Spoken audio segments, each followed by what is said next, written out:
평안하셨습니까? 네. 오늘 우리 교회를 방문해 주신 장로님 다시 한번 감사드립니다. 네, 오늘 우리 말씀으로 크게 은혜 받는 한 시간들 되시기 바랍니다. 예, 오늘 우리 마태복음 24장에 있는 말씀을 보도록 하겠습니다. 마태복음 24장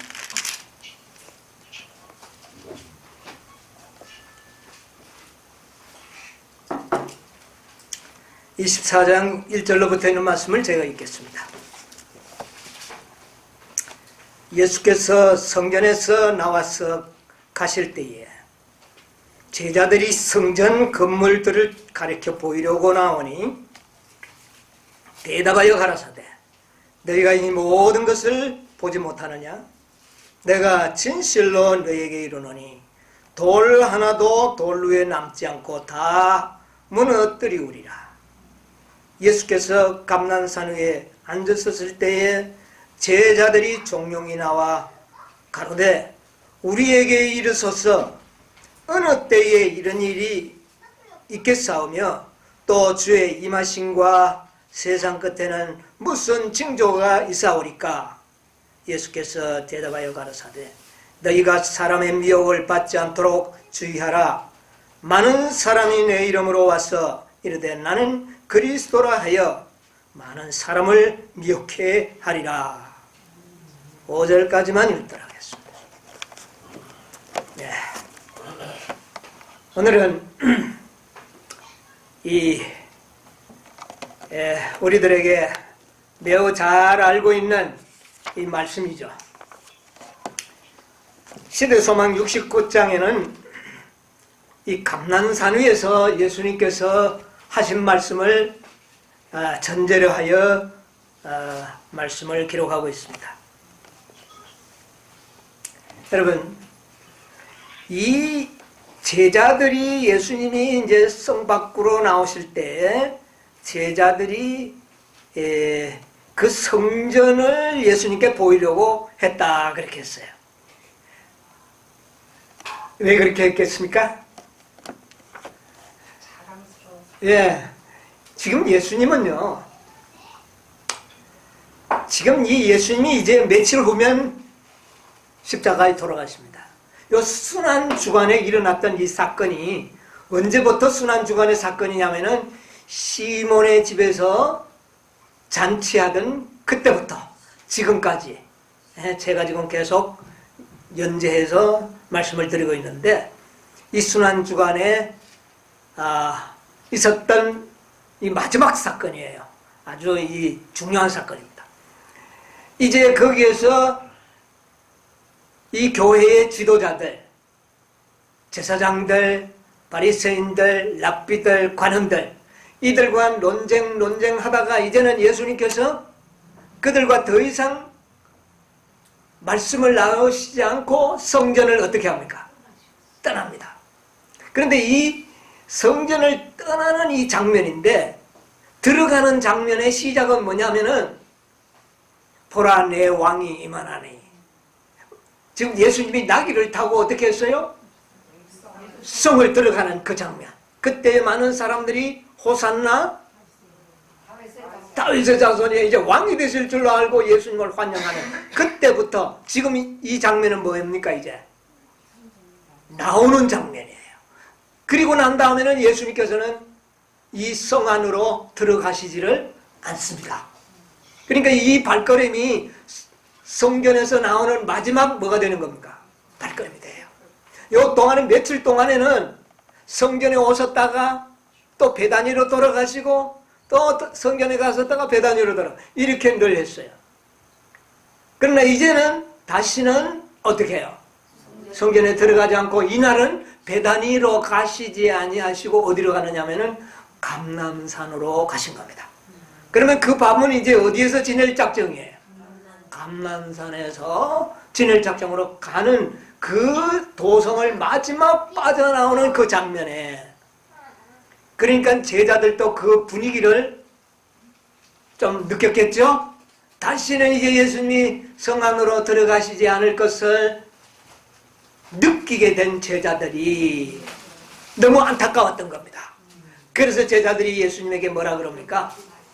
예수님, 이 성전을 어떻게 해요? 보십니까? 이렇게 장엄하고 아름답고 좋은 성전이 어디 있습니까? 하는 그런 의미로 이야기를 하는 겁니다. 여러분, 우리 마가복음 13장에 잠시 좀 하나 보도록 하겠습니다. 마가복음 13장 1절에 보면 예수께서 성전에서 나가실 때에 제자 중 하나가 가로되 선생님이여 보소서 이 돌들이 어떠하며 이 건물들이 어떠하니까. 예수님이 공연히 한 말이 아니고 이 말씀을 보니까 제자 중 한 사람이 어떻게 했다고요? 이 성전을 좀 보십시오. 이 돌들이 이 얼마나 웅장하게 지어진 건물인지 몰라요. 이런 건물을 예수님 이제 나가십니까? 안타까워서 말이에요. 이 돌들을 보십니까? 하니까 예수님께서 뭐라 그래요? 너희들도 이 성전을 보느냐? 돌 하나도 돌 위에 어떻게 해요? 점 놓이지 아니하고 다 무너뜨리우리라. 제자들이 깜짝 놀랐어요. 여러분, 이 말을 믿을 수 있나요? 그 말은 그 말씀 그대로 액면 그대로 믿기가 굉장히 어려웠습니다. 그런데 제자들이 이 말을 그런 질문을 하게 된 동기가 있어요. 왜 그랬냐면은 마태복음 23장 38절 보세요. 이제 이 유대의 지도자들과 모든 대화를 끝내시고 마지막에 하신 말씀이 있습니다. 보라, 너희가 어떻게 해요? 너희 집이 황폐하여 버림받으리라. 너희 이 집이, 그런데 이 집이 어느 집을 이야기하는 거예요? 성전을 가르쳐 말씀하시기를 이 집이 어떻게 하리라? 황폐하여 버려진 바 될 것이다. 이 이야기는 유대의 지도자들이 다 들었고 관원들이 들었고 또 누구도 들었냐면 제자들도 들었던 겁니다. 그렇게 말하고 예수님이 도성을 나오니까 이제는 제자들의 마음에 예수님은 다시는 이제 성전에 들어가시지 않으시려고 하는 작정을 하셨구나 하는 것을 깨닫게 된 거예요. 지금 예수님은 그들이 어떤 분이 되셔야 되는데 왕이 되셔야 하는데 다시는 안 들어갈 것처럼 이야기하고 나오니까 제자들이 얼마나 안타까웠던지. 그래서 제자들이 이 집을 보시나이까, 이 돌들을 보시나이까. 그러니까 예수님께서는 뭐라 그랬어요? 돌 하나도 돌 위에 남지 않고 다 무너지라. 오히려 제자들에게 너희들이 이 성경 보느냐? 다시 질문한 겁니다. 돌 하나도 돌 위에 놓이지 않겠다. 그런데 그 돌이 얼마나 컸는지 아세요? 오늘날에도 그 성곽을 이루는 돌들이 크지만 그 당대의 돌이, 큰 돌은 길이가 20m, 두께가 2m가 넘고 높이가 이 넓이가 2m 한 70, 거의 3m, 이런 돌들이 그 성전을 짓는 데 사용됐다는 거예요. 그게 천거예요. 그러니까 이 어마어마한 돌을 어떻게 이걸 다 드러내느냐는 이야기죠. 그러니까 이 제자들이 이런 돌로 지은 이 성전이 어떻게 황폐하게 됩니까? 그러니까 예수님 보고 돌들을 한번 보고 이런 말씀하세요, 그 말입니다. 그러니까 예수님께서 돌 하나도 돌 위에 참 놓이지 않는다. 그리고 난 다음에 이야기하시는 너희가 사람의 미혹을 어떻게 해요? 받지 않도록 뭐하라? 주의하라. 여러분 3절이 굉장히 중요합니다. 예수께서 감람산 위에 앉으셨을 때 이제 제자들과 어디에 도착한 겁니까? 감람산에 도착했을 때 모든 제자들이 온 게 아니고 13장 그 3절을 보게 되면 그 몇몇 제자들이 거기에 나온 겁니다. 예, 세자잖아. 대자가 나와서 묻는데 뭐라고 물었느냐 하면은 종용이 와서 가로되 우리에게만 좀 특별히 어떻게 해요? 그래서 이제 우리한테는 좀 이야기해 주십시오. 무슨 이야기를? 어느 때에 이런 일이 있겠사오며 또 주의 임하심과 세상 끝에는 무슨 징조가 있사오니까. 그러니까 여러분 이 제자들은 이 질문을 자세히 보세요. 자세히 보면 어느 때에 이런 일이 있겠사오며 이거는 뭐를 의미하는 겁니까? 돌 하나도 돌 위에 남지 않고 무너뜨리는 일은 언제 있겠으며 그 말입니다. 있겠으며 그 다음에 어느 때에 있겠사오며 또 주의 임하신 예수님이 왕이 되는 날. 뭔 말인지 아세요? 이 무너지는 것과 왕이 되는 것과 혼란스럽잖아요. 무너져 버리면 왕이 될 수가 없잖아요. 예루살렘의 왕이 되어야 하는데 예루살렘 성전이 돌 하나도 돌 위에 처음 놓이지 않는다는 말은 예수님이 왕이 된다는 말과 모순이 되잖아요.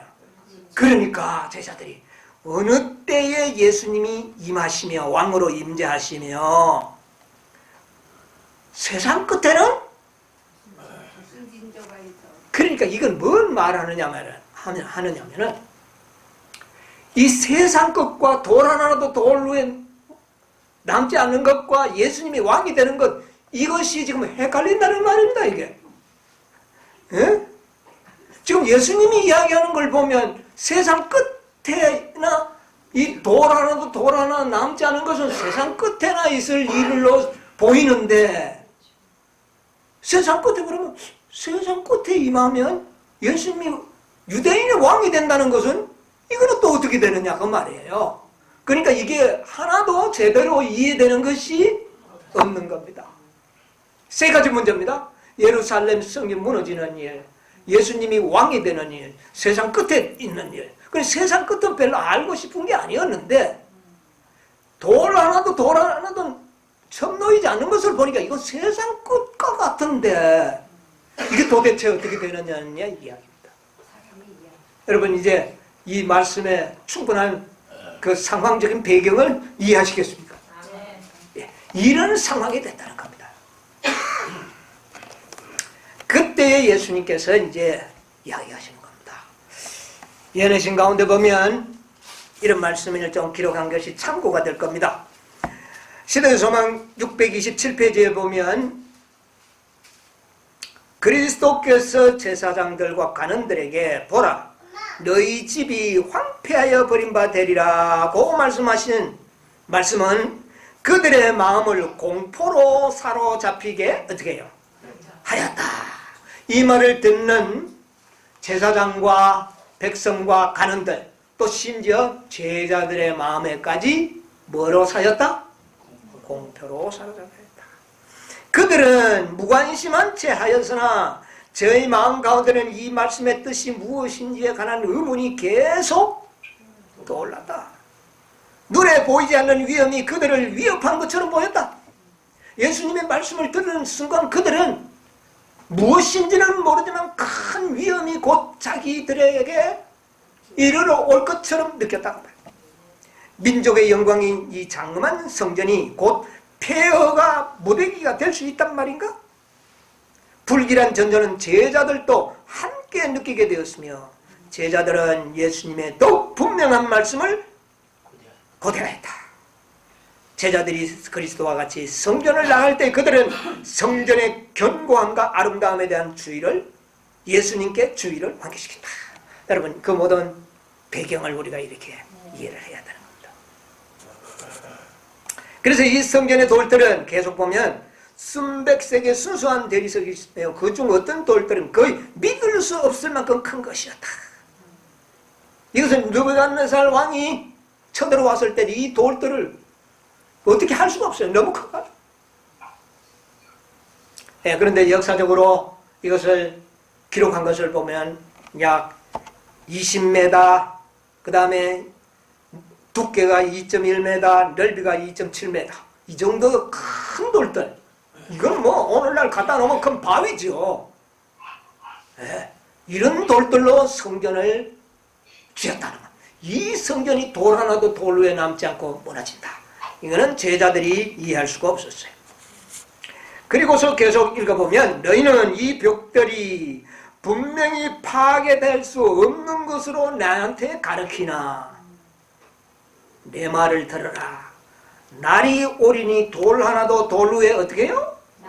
남지 않고 다 무너뜨리우리라. 그리스도께서는 많은 백성들이 듣는 가운데서 말씀하셨다. 그러나 그분이 홀로 감난산에 계실 때에 베드로, 요한, 야고보, 안드레가 예수님께 나왔다. 그들은 우리에게 이르소서 어느 때 이런 일이겠소 하며 주의 임하심과 세상 끝에는 무슨 징조가 있사오리까? 라고 물었다. 그래서 징조를 물은 겁니다. 이제 제자들이. 그러면 이렇게 되기 직전에 어떤 징조가 있겠습니까? 그것을 좀 어떻게 해요? 우리들에게 말씀해 주십시오. 그렇게 이야기를 한 거예요. 자, 우리가 이 말씀을 보면 한 말씀 더 좀 읽어드릴게요. 사도행적 145페이지에 이런 말씀을 좀 보겠습니다. 사도행적 145페이지. 금과 보석으로 빛나는 그 성전은 아름답고 장엄하게 보였다. 그러나 여호와께서는 그 아름다운 궁전에 더 이상 계시지 아니하셨다. 한 민족으로서 이스라엘은 하나님과 스스로 뭐하였다? 이혼하였다. 예수님도 교회와 뭐 했다고요? 이혼했다. 그리스도께서는 당신의 지상 봉사의 끝이 가까웠을 때 마지막으로 성전의 장식을 바라보시고 이렇게 말하였다. 보라, 너희 집이 황폐하여 버림받으리라. 지금까지는 그분은, 예수님은 성전을 누구의 집이라?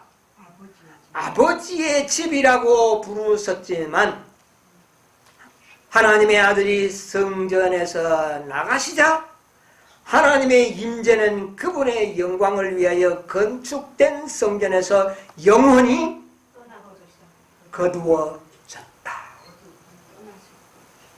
여러분, 이것은 우리들에게 매우 중요한 교훈을 줍니다. 여러분, 유대인의 모든 역사는 말세에 살고 있는 우리들에게 뭐라 그랬죠? 우리들에게 거울이다. 표상이다 그 말입니다. 이런 일들이 마지막에도 있을 것이다, 없을 것이다? 있을 것이다 그 말입니다. 그래서 말세에 이루어질 거와 예루살렘의 멸망은 동일한 상황으로 이끌려 역사가 꼴지어질 것이다 그 말입니다. 여러분, 이것을 생각하시면서 오늘 말씀을 좀 보시는 게 좋습니다. 자, 징조가 일어나는데 4절에 보니까, 24장 4절에 보니까 많은 사람들이 뭐가 온다? 예, 징조가 뭡니까? 예, 예루살렘 성전이 멸망하기 전 또 세상 끝에도 어떤 자들이 일어날 것이다? 미혹자들. 그러니까 무엇을 받지 않도록 조심하라?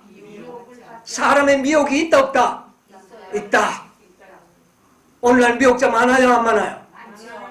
옛날 예루살렘의 멸망이 직전에는 어떤 일이 있었는지 아십니까? 얼마나 많은 사람들이 내가 메시아라고 나온 자들이나 내가 메시아다 내가 메시아다고 하면서 로마에 항거하도록 만들어가지고 자기를 따르는 자들을 데리고 광야에 가서 진을 치고 로마와 싸우려고 했던 겁니다. 왜? 유대민족을 해방을 해야 되니까. 그게 누구의 사명이에요? 메시아의 사명 아닙니까? 메시아의. 그러니까 거짓 메시아들은 참 메시아는 예루살렘 성전을 회복하려고 하는 게 아니었는데 그들은 그렇게 생각을 하고 잘못 가르쳤다고 말합니다. 그래서 거짓 선지 메시아들이 나와가지고 그렇게 이스라엘 백성들을 미혹해 했다. 그런데 마지막 때도 그럴 것이다 안 그럴 것이다? 성전은 오늘날에 뭐를 의미할까요? 확실합니까? 오늘날 많은 교회들이 이 교회를 정결케 만들고 오늘 이 교회를 어떻게든지 회복시켜 보려고 노력하는 자들이 있어요, 없어요? 이미 뭐 되어버렸는데도 운명되어버린 교회들을 위하여 그들은 그렇게 헛된 노력을 하고 있다, 그렇게 얘기합니다. 자, 두 번째는 뭐가 나옵니까?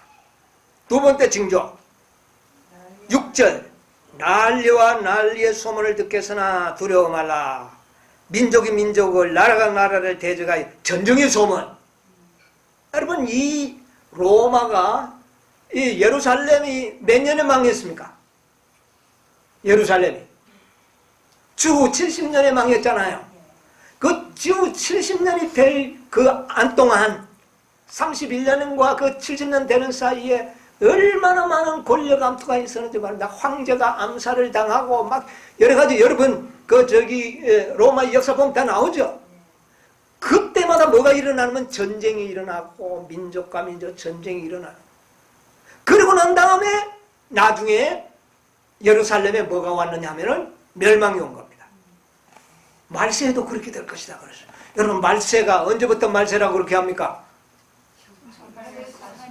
예, 우리가 성소제도를 봤을 때 말세는 1844년부터를 이야기합니다. 여러분, 1844년 이후에 전쟁이 많이 있었어요, 없었어요?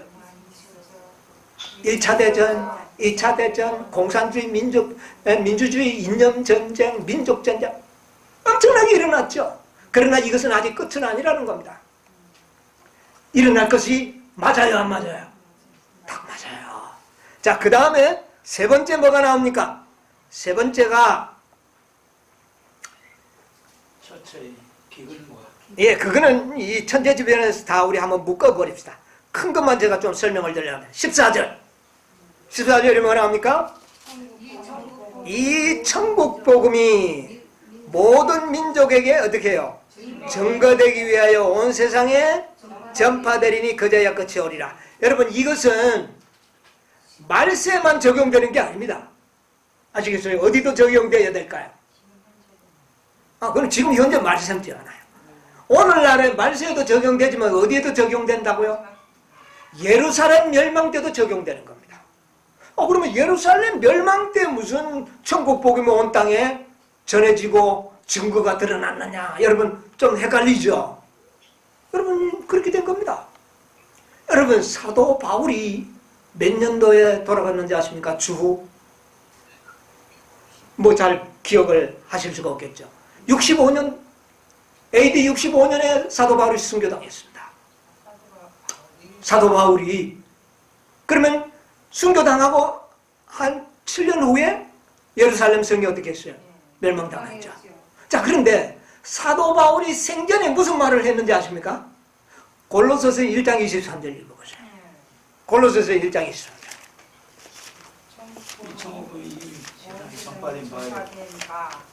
자, 천국 복음이 이미 온 세상에 어떻게 해요? 전파된 바요 그랬어요. 그러면 사도 바울 생애에 이미 천국 복음이 온 세상에 전파되었습니까? 안 됐습니까? 되었다 그랬어요. 나는 그 복음을 전하는 일의 일꾼으로 부름을 받았노라. 그런데 이게 성경은 그렇게 기록하고 있는데 이게 과연 어떻게 된 거냐? 여러분, 좀 걱정스럽습니까? 여러분, 그때 한국에 복음이 있었어요, 없었어요? 없었습니다. 아시아에는 거의 복음이 오지 않았어요. 그러면 이때 천하만국의 복음이 전파된 바에 한 거는 어느 지역일까요? 유럽과 유로아시아, 그 다음에 또 저 아프리카, 이것을 이야기하는 거예요. 저 아메리카 대륙은 발견도 되기 전이었고, 그럼 이것을 그때는 온 세계로 이야기했던 겁니다. 이 일이 있어야 뭐가 온다? 예루살렘 멸망도 온다는 겁니다. 그러니까 사도 바울을 통하여 온 세상에 복음이 전파되기 전에는 예루살렘의 멸망이 오지 않는다, 그 말입니다. 마찬가지로 또 세상 끝에도 새 천사의 기별이 복음이잖아요. 새 천사는 믿음으로 말하면 복음입니다. 새 천사의 기별을 다르게 자꾸 생각하면 안 돼요. 진실로 믿음으로 말미암는 너희가 셋째 천사의 기별이에요. 이 복음이 또 어떻게 될까? 다시 한번 온 세상에 전파되리니 그제야 그치하리라. 그래서 이것은 세상 끝과 예루살렘 멸망에 동시에 다 이루어질 복음입니다. 아멘. 여러분 이것을 자꾸 여러분은 어디에만 적용했어요? 세상 끝에만 적용했죠? 그러나 이거 근데 복음이 증거되기 위해서 그랬어요. 여러분 그때 복음만 전파된 게 아니라 복음의 증거도 전파되었습니다. 누가 증거입니까? 보통 그리스도인들이 아니고 특별히 12사도들. 12사도들은 복음의 열매들입니다. 그들은 하나같이 다 이방에서 뭐를 당했습니까? 순교해서 그들이 뭐가 되어버렸어요? 증거가 되어버린 거예요. 여러분 이 유럽과 아프리카와 이 동아시아를 제외한 모든 곳에서는 이 제자들의 복음을 듣지 못한 자가 없었다는 거예요. 그리고 그들의 생애와 그들의 순교를 그들은 다 봤다는 거예요. 그런데 이 아시아는 제어됐죠. 이 동아시아는 아메리카는 제어졌어요. 이거는 말세에 있을 일이에요. 자, 그런데 보세요. 말세는 또 어떻게 되는가? 온 세상에 전파되겠다 그랬죠. 여러분 놀라운 것은 가룟복음 기별 1권 82페이지에 이런 말씀이 있습니다. 잘 들어보세요. 복음 전파에 관한 예언도 그와 같아. 예루살렘이 멸망하기 전에 성령의 감동으로 기록된 바 바울의 기록에는 복음이 천하 만민에게 전파된 바라고 선언하였다. 그와 같이 인자가 오기 전에 이제 영원한 복음이 여러 나라와 족속과 방언에게 전파되어야 한다. 그러니까 이것은 1차적으로는 어디에 전파되고 성취되고 예루살렘 멸망에 성취되고 그 다음에는 마지막 세상 끝에 적용이 된다. 엘렌 지 화이트가 이렇게 설명을 했습니다. 자, 그 다음에 또 들어보세요. 이것은 아까 가룟복음 기별했는데 제가 잘못했습니다. 시대의 소망 633페이지에 있는 말씀 제가 읽어드리고 지금 읽는 말이 가룟복음 기별 82페이지입니다. 1권. 잘 들어보세요. 만일 하나님의 백성들이 세상에 자비의 기별을 전하는 일에 그분의 목적을 수행하였더라면 그리스도께서는 이 지상에 오셨을 것이며 성도들은 곧 뒤이어서 하나님의 도성으로 영접되었을 것이다. 이 말은 1898년도에 하신 말씀입니다. 그러면 이미 1890년도에 우리가 하늘에 갈 수 있었다는 말입니까? 없었다는 말입니까? 여러분 이걸 명심하셔야 돼요. 이미 우리는 1890년대에 하늘에 갈 수도 있었습니다. 자, 그 다음에 또 보세요.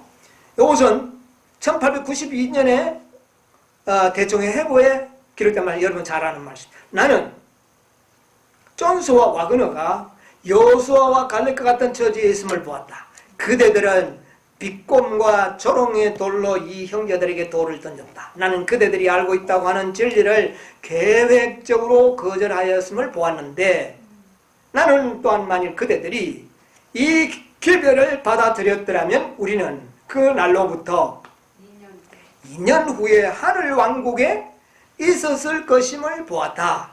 그러나 이제 우리는 광야로 돌아가서 40년을 거해야 한다.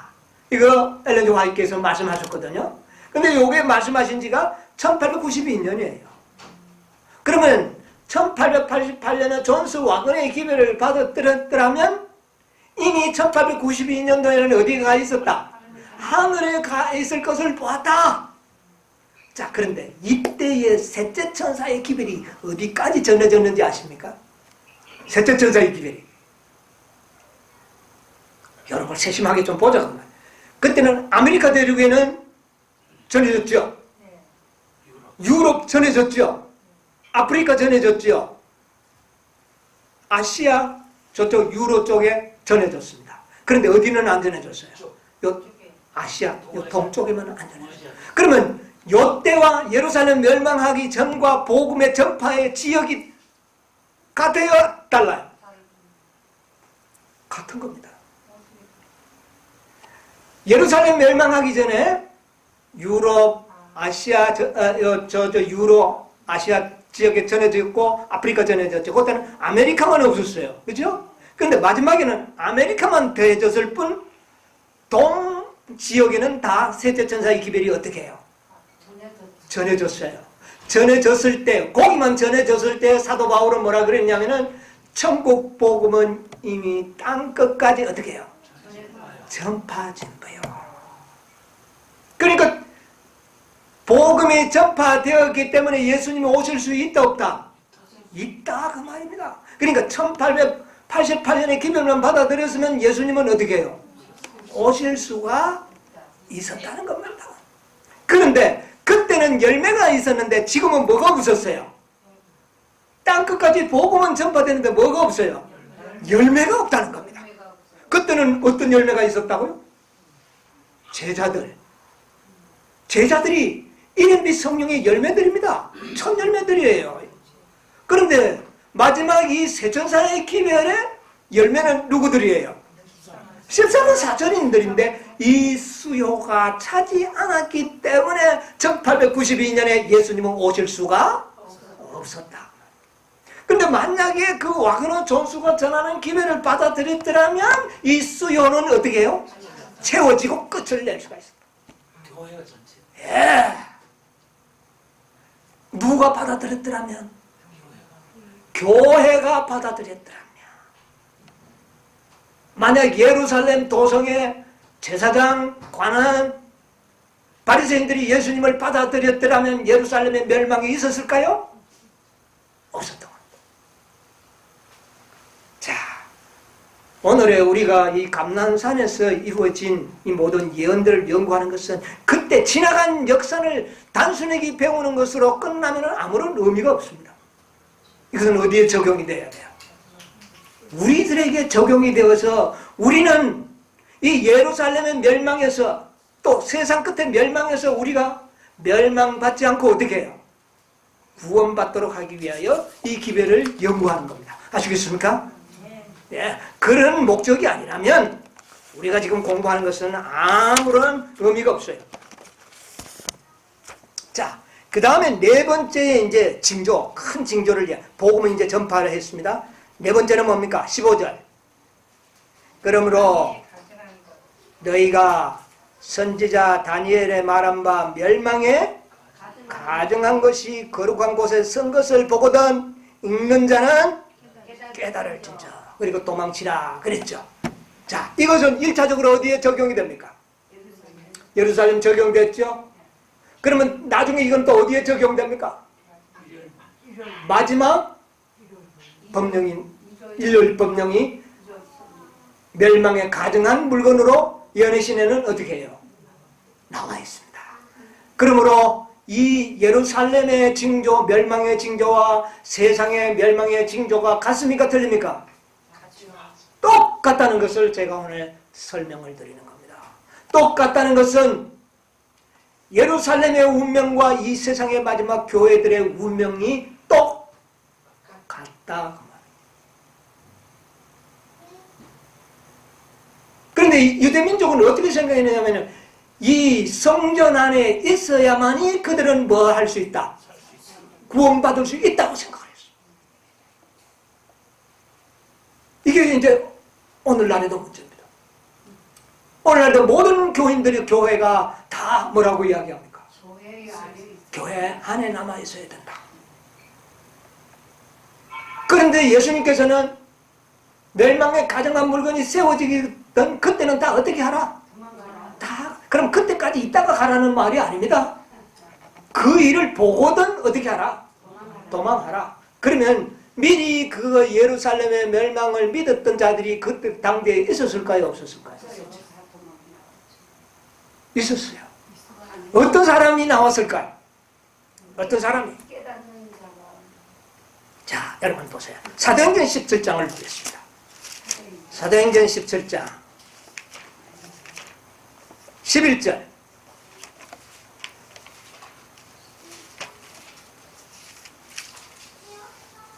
베레아에 있는 사람들은 데살로니가에 있는 사람들보다 더 너그러워서 안전한 마음으로 말씀을 받고 이곳이 그러한가 하여 날마다 성경을 참고함으로. 예, 거기 보니까 어떤 사람이 있었어요? 베레아 사람들은 뭐를 했다고요? 하나님의 말씀을 어떻게 했다고요? 상고했다. 간절한 마음으로 상고했다.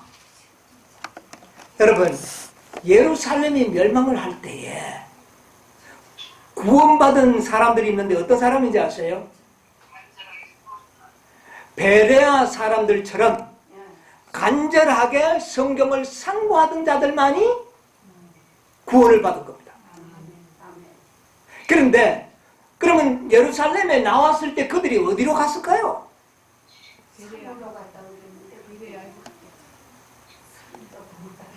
어디로 갔는지 아세요? 베레아 땅으로 간 겁니다. 왜 베레아 땅으로 갔을까요? 베레아 땅은 이미 예루살렘의 성 안에 소문이 나 있었어요. 왜? 베레아 사람들은 어떤 사람이다? 신사적인 건 너무 생각 쓰지 말고 성경을 상고한다. 깊이 성경을 연구하는 자들이다. 깊이 성경을 연구하는 자들. 그러니까 그들이 예수님의 말씀을 의용부용 믿고 멸망 직전까지 있던 사람이 로마의 깃발이 성경 꼭대기에 서는 것을 봤을 때 누구의 말씀이 딱 생각이 났을까요? 예수님의 말씀이 생각이 나니까 동시에 누가 생각이 날까요? 성경을 깊이 연구하던 누구요? 베레아 사람들이 생각. 그러니까 어디로 갈까요? 베레아는 무슨 성이 있었느냐면 벨라성이라는 것이 있었습니다. 연애전에 있는 말씀 하나 읽어드릴게요.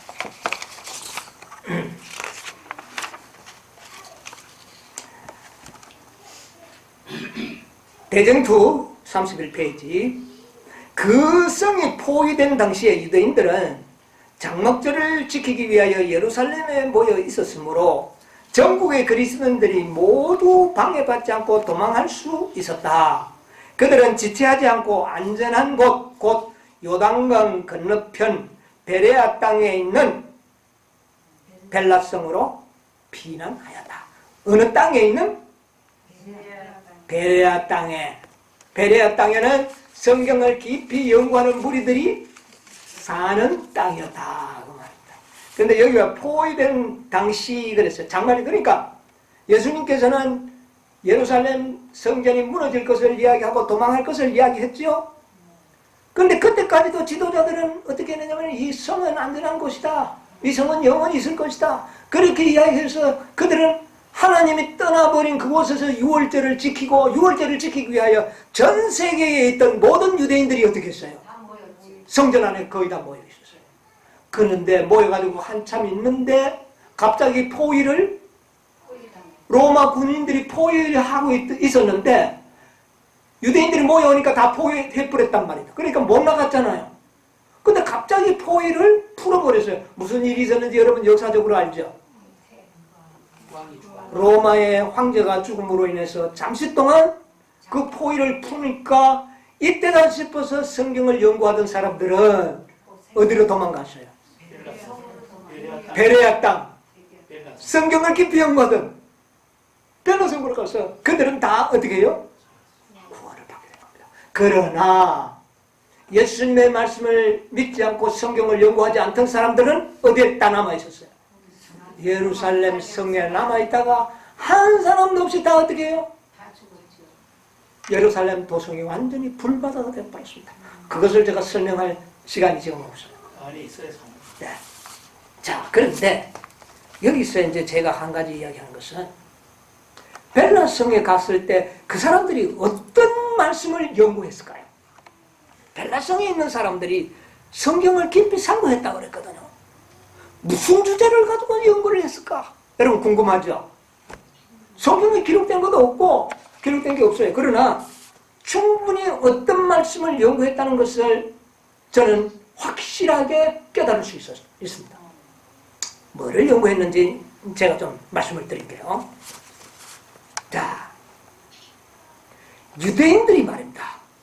가장 간절히 사모했던 예언이 뭡니까? 메시아가 오셔서 왕이 되는 거죠. 메시아가 오는 것 것까지는 그들이 기다렸습니까? 안 기다렸습니까? 기다렸습니다. 그리고 그가 왕이 될 것을 기다렸습니다. 근데 놀라운 것은요, 유대인들이 가장 연구하기를 싫어했던 기별이 메시아에 관한 기별이었습니다. 이걸 연구하는 것을 가장 싫어했어요. 그리고 이 기별을 연구하는 자들에게 오히려 저주까지 했습니다. 여러분 이상하죠? 진짜 웬일이죠? 자, 예. 그런데 왜 그들은 메시아 기별을 연구하기를 원치 않았느냐 하면은 다니엘 9장에 여러분 어떤 말씀이 있죠? 다니엘 9장 한번 좀 읽어드려야 되겠습니다. 다니엘 9장 24절부터 있는 말씀을 제가 왜 그들이 싫어했는지를 제가 좀 설명을 드리기 위해서 읽어야 돼요. 9장 24절 여기 보니까 내 백성과 내 거룩한 성을 위하여 70일에로 뭐를요? 기한을 정하였나니 허물이 마치며 죄가 끝나며 죄악이 용속되며 영원한 의가 드러나며 이상과 예언이 응하며 또 그 다음에요 지극히 거룩한 자가 기름 부음을 받으리라. 이건 누굽니까? 메시아잖아요. 이걸 유대인들이 알까요? 모를까요? 알죠. 기름 부음을 받은 자가 메시아. 자, 그런데 그러므로 너는 깨달아 알지니라. 예루살렘을 중건하라는 영이 날 때부터 기름 부음을 받을 자 곧 왕이 일어날 때까지 7일에와 62일에가 지날 것이요 그때 곤란한 중에 동안에 성이 중건되어 거리와 해자가 이룰 것이며, 이거는 역사적으로 이스라엘 민족이 잘 아는 역사입니까? 모르는 역사입니까? 바로 위에 있었던 그 부모 때에 있었던 역사들 아닙니까? 예, 바벨론에서 나와서 중건되는 거 역사 다 알죠? 잘 알았습니다. 자, 그 다음에 보세요. 26절. 우리 장로님 한번 읽으세요. 62일 후에 기름 부음을 받은 자가 여기에서 걸리는 겁니다. 기름 부은 자가 어떻게 된다? 끊어져 버린다는 것이죠. 그러니까 이 예언을 연구하고 싶겠어요? 안 연구시켜요? 기름 부은 자가 영원히 왕노릇 해야 되는데 여기는 어떻게 된다? 끊어져 버린다는 거예요. 그러니까 이거 연구하는데 이게 걸리는 겁니다. 자, 그 해석을 읽으세요. 없어질 것이며 장차 한 왕의 백성이 와서 그 성읍과 성소를 여기 뭐가 회파된다고요? 성소 이 예루살렘 성전이 뭐 되어버릴 것이다? 회파당해버릴 것이다. 황폐하여진 바 되리라 하는 예수님의 예언과 이게 같아요, 틀려요? 그러니까 이 말씀을 연구하기가 좋겠어요?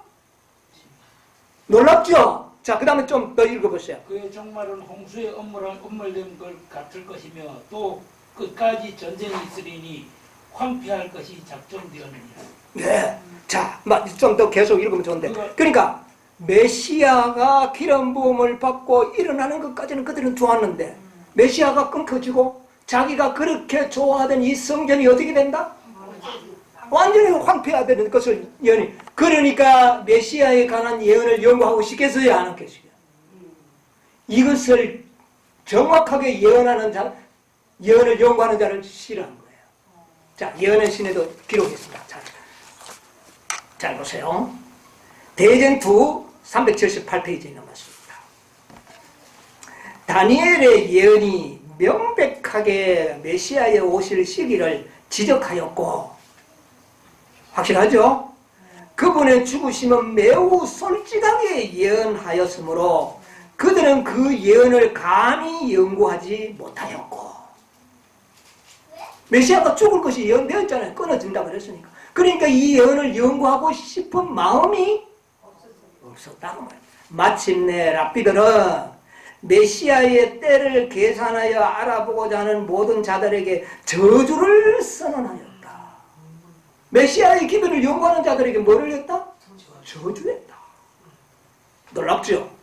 이리하여 눈멀고 완고한 상태에서 이스라엘 백성들은 구원의 은혜로운 선물에 무관심하게 되었고 복음의 축복을 염두에 두지 않고 하늘에서 오는 빛을 거절하는 일의 위험성에 대한 엄숙하고 두려운 경고들에 유의하지 않은 채 1800년의 세월을 보냈다.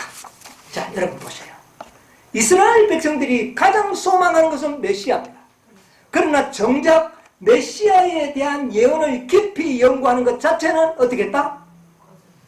싫어하고 깊이 연구하는 자들에게 오히려 저주했다. 여러분, 이 사실은 아직 지금까지 미처 여러분 잘 몰랐죠. 이런 일이 있었기 때문에 그들이 메시아를 거절하고 멸망을 받게 된 원인이 이 기별을 연구하기를 뭐하기 때문에? 싫어했기 때문에 된 겁니다. 그런데 이 네 가지 예언은 예루살렘에도 적용이 되지만 세상 끝에도 적용이 된다는 데 문제입니다. 자, 그러면 그때는 메시아에 대한 기별을 연구하기를 거절했는데 마지막 때는 무슨 기별을 듣기를 싫어하고 그 기별을 막 14만 4천년에 들어간다고 말은 하면서도 그 기별을 연구하는 것은 어떻게 해요? 어떻게 이렇게 동일한죠? 그들은 메시아가 오는 것은 좋아하면서도 메시아 기별을 연구하는 것 싫어했어요. 마지막 때도 멸망에 가증한 물건이 세워지는 것을 보고도 난 이 예언을 아는 자들은 어느 교회밖에 없어요. 새 천사의 기별을 믿고 있는 무리들밖에 없죠. 그런데 인침을 받고 14만 4천에 한다는 것은 다 좋아해요. 우리 그러니까 상징적으로 만들고 다 없애버리고 다 어디에 들어가는 줄 알아요. 14만 4천에 들어가서 하늘 유리바닥 가서 노래 부르는 걸 그거는 좋아하면서도 깊이 연구하는 것은 싫어하는 거예요. 깊이 연구하면 어떻게 되기 때문에 그것이 실제적인 수요요. 그것은 믿음의 표준을 뜨뜻미지근한 상태에서는 들어갈 수 없다는 것을 잘 알기 때문에 이 기별을 연구하는 것 자체를 어떻게 할까요? 싫어하는 거예요. 여러분, 어떻게 그때나 지금이나 그렇게 동일할 수가 있느냐고 말입니다. 여러분, 오늘날 보편적인 새 천사의 기별을 믿고 있는 사람들이 가장 싫어하는 진리가 뭡니까? 14만 4천 진리 제일 싫어합니다. 그거 깊이 연구하자 그러면 다 그거 소용없다고 그래요. 메시아를 원하면서 메시아의 기별을 연구하는 자들은 어떻게 했어요? 싫어했던 옛날의 유대인이나 오늘날이나 어떻게 이렇게 동일한 징조가 나타납니까? 오늘날 이 징조가 14만 4천의 진리를 가장 싫어했던 때가 오늘날보다 있었느냐고 말이에요. 지금부터 20, 30년 전만 해도 14만 4천 진리가 이렇게 냉대받지 않았습니다. 그 연구해 보려고 했어요. 근데 오늘날은 와서는 어떻게 됐습니까? 전혀 연구할 생각을 하지 않고 이 기별 연구하는 자들은 이상한 무슨 오류자들 취급해버립니다. 그러면서도 허다한 무리와 동일한 무리를 해가 다 14만 4천이 들어간다. 이렇게 14만 4천 교리를 혼란시켜버린 것이 오늘날 이 시대. 옛날에 저기 유대민족인 메시아가 이 땅에 와서 다윗의 보좌에 앉아가지고 영원토록 통치하리라. 이렇게 하는 그 진리는 다 좋아했다는 겁니다. 오늘날과 양상이 같아요? 틀려요? 똑같이 이루어지고 있는 겁니다. 그런데 여러분, 놀랍게도 예수님의 말씀을, 마지막 선지자의 말씀과 예수님의 말씀을 잘 기억하는 오늘날에도 베레아 사람이 있다는 말입니다. 근데 베레아 사람들은 뭘 연구했느냐? 메시아에 대한 예언을 정확하게 예언을 연구했습니다. 그러므로 그들은 예루살렘에서 알지 않고 어디가 삽니까? 아예 베레아 땅에 살았던 겁니다. 거기에 누가 살았냐면은 경건한 헬라인과 누구도 거기 참여했다고요? 경건한 헬라인. 예수님을 찾아왔던 헬라인들 아시죠? 그런 경건한 무리들이 어디에 살았다고요? 베레아 땅에 살았어요. 오늘날도 마찬가지입니다. 오늘날도 베레아 사람처럼 이 14만 4천인의 진리를 중요하게 생각하고 14만 4천인 밖에는 없더라 하는 마지막 예수님의 말씀 아니에요. 요한계시록 누구의 말씀입니까? 예수님의 말씀입니다. 하늘 유리 바닷가에서 승리의 노래를 부를 자는 몇 명밖에 없더라? 14만 4천 명 밖에는 없더라. 이 말씀을 명심하는 자들은 14만 4천을 연구할까요, 안 할까요? 연구하는 자들은 오늘날 베레아 사람들이에요. 제가 아까 안식일학교 시간에도 그래서 제가 말씀드린 겁니다. 오늘 우리가 은혜의 기간이 끝난다면 과연 허다한 무리가 있느냐 그 말이에요. 그래요, 안 그래요? 오늘 은혜의 시간이 끝난다면 허다한 무리는 없는 겁니다. 누구만이 구원받아요? 살아계신 하나님의 인침을 받은 자만 구원받는 겁니다. 그래서 저 베레아 땅에 있던 그 무리들이 참된 메시아관을 깊이 연구했고 그들은 예루살렘의 멸망에서 구원받았던 것처럼 마지막 때도 베레아 땅에서 14만 4천 문제를 깊이 연구하면서 그 말씀을 믿는 자들은 다 살아계신 하나님의 인을 받고 그 외에는 그 외에는 어린아이로부터 노년에 이르기까지 불쌍히 여기지도 말고 긍휼히 여기지도 말고 다 어떻게 하라? 쳐서 살고라. 여러분 이 예언이 성취될 것이라는 말입니다. 여러분 오늘 이 예루살렘 멸망을 연구하면서 우리는 이 진리를 깨닫게 되는 겁니다. 여러분 오늘날도 베레아 땅에 살아야 합니다. 아멘. 그리고 마지막 때까지 예루살렘 성전 안에서 있을 사람이 있어요. 교회가 구원 주는 줄 알고 교회만 매달리는 사람이 있단 말입니다. 그런 자들이 그때는 어떻게 할 것이다? 나을 것이다. 나와가지고 어디 갈까 이러다가 잡혀 죽는 게 아닙니다. 막바로 어디로 갈까요?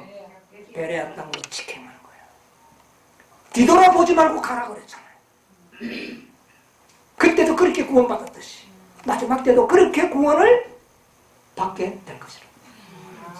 여러분이야 우리에게 이 놀라운 진리를 깨닫게 해주신 우리 하나님께 찬양합시다. 아멘. 정말 할렐루야 아닙니까? 아멘. 여러분 우리에게 오늘 깨닫게 해주신 이 놀라운 현대진리, 이 진리에 우리는 정말 온 마음과 뜻과 모든 것을 다 노력해서 이 14만 4천인에 들어가기를 뭐하라? 힘써 노력하라. 여러분 그렇게 되기를 간절히 바랍니다. 아멘. 이런 때가 지금 가까이 오고 있습니까? 이미 시기가 많이 지났습니다. 1888년 90년대에 예수님이 오실 수 있었는데 뭐가 차지 않았기 때문에? 수요가 차지 않았기 때문에 지금 조금 지체되고 있는 겁니다. 이제 곧 이 수요가 채워지면 이제는 불의한 자는 그대로 불의하고 거룩한 자는 그대로 거룩하라는 선고가 내립니다. 여러분이요 이 마지막 구원의 나라에 우리 다 정말 그 멸망에 들어가지 않고 영광스러운 그 승리의 대열에 우리 함께 모이게 되기를 간절히 바라면서 오늘 말씀을 마치겠습니다. 아멘.